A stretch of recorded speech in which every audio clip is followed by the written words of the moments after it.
कपड़े धोने वाली बहू। शादी के पहले से ही विभा को कपड़े धोने का बड़ा शौक था। कभी नल के नीचे तो कभी तालाब के पास। अरे मेरी नीली वाली लुंगी नहीं दिख रही है। विभा की अम्मा कहाँ रखी है लुंगी? अरे वो तो विभा ने परसों ही धोकर रखी थी आपकी अलमारी में। देखो वहीं होगी। वो ना मैंने आज धो दी, मुझे लगा कि गंदी हो गई होगी। अरे कैसे गंदी हो गई थी? उसे तो मैंने पहना भी नहीं। हे भगवान, इस लड़की के कपड़े धोने की आदत से परेशान हो गया हूँ मैं। जितना तो घर में राशन नहीं आता उससे कहीं ज्यादा डिटर्जेंट पाउडर का खर्चा है। इसकी शादी करवा दो, शादी जाए अपने घर में ही करे काम, फिर चाहे घर के कपड़े धोने हो या पूरे गांव की। हाँ ठीक बोल रही हो, देखता हूँ मैं कोई लड़का। वो दिन भी आ जाता है जब विभा को देखने लड़के वाले आ जाते हैं। लड़की मुझे अच्छी लगी। होने वाली सास कहती है, बेटी अगर कुछ पूछना है तो पूछ लो। वैसे तो हमारी लड़की बहुत ही शर्मीली है, जो बोल दो वो मान लेती है, इसे क्या पूछना होगा। अरे कैसी बात कर रही हो माँ, मुझे इन लोगों के घर रहना है, सवाल तो कई है। हाँ हाँ बेटा पूछ लो ना, क्या पूछना है। आप लोगों के घर कपड़े कौन धोता है? सास का मुंह बन जाता है। देखो अगर तुम ये कहना चाहती हो कि तुम्हें कपड़े धोने नहीं आते तो सुन लो, कपड़े मैं ही धोती हूँ, लेकिन तुम्हारे आ जाने के बाद मैं रुमाल तक नहीं धोऊंगी। अरे चुप रहना भाग्यवान, बहू बेचारी घर आई नहीं, उसे डराना शुरू कर दिया। वो क्या है ना बिटिया, अभी तक तो ये कल्लू की माँ ही धोती थी, लेकिन अब तुम्हारे पापा तो दहेज में वॉशिंग मशीन देंगे ही। तभी विभा की माँ बोल पड़ती है, सवाल भी पूछा तो क्या। वैसे भाई साहब, मशीन की तो फिर भी कपड़े धोने की कैपेसिटी होती है। मतलब जो बिटिया दे रहे हैं ना विभा, इसे कपड़े धोने का बहुत शौक है। ये आप लोगों के क्या आस पड़ोस गांव मोहल्ले सबके कपड़े धो दे और उफ तक ना करे। बाहर देखा नहीं आपने कितने कपड़े सूख रहे हैं? सब हमारी बिटिया ने ही तो धोए हैं। बस भी करो ना माँ, शर्म आ रही इतनी तारीफ सुनकर। और तो और एक दाग निकाल कर दिखाओ तो मान जाऊँ। हाँ अच्छा अच्छा, माफ करना बेटा, मैंने गलत समझा।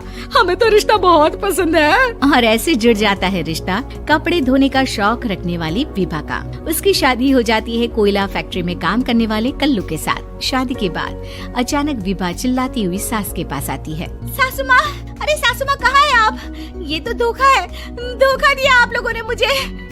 इसे ससुर के चक्कर के बारे में पता चल गया। अरे तो उसमें तुझे क्यों धोखा मिला है? अरे नल में पानी नहीं आता, कपड़े कैसे कब धुलेंगे?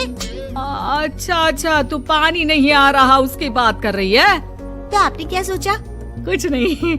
अच्छा तेरी माँ ने कहा था कि कपड़े धोने का शौक है, तुझे याद आया मुझे। शौक शौक बोलकर कपड़े धोने वाले मेरे जुनून को कम ना आके सासू माँ, कपड़ा धोना मेरा गुरूर है। तभी पति भी वहाँ आ जाता है। अभी अभी मैंने इसे सनी देओल की फिल्म दिखाई है, उसी के डायलॉग मार रही है माँ। अच्छा सुन, साफ साफ बता रही हूँ, पानी सुबह 4 से 6 और शाम को 10 से 12 आता है, समझी? विभा टाइमिंग सुनकर हैरान हो जाती है। ये क्या भूतों का मोहल्ला है? सुबह 4 बजे उठकर कौन कपड़े धोता है? 4 बजे टंकी में पानी जाता है, फिर सारा दिन धोना ना, किसने मना किया?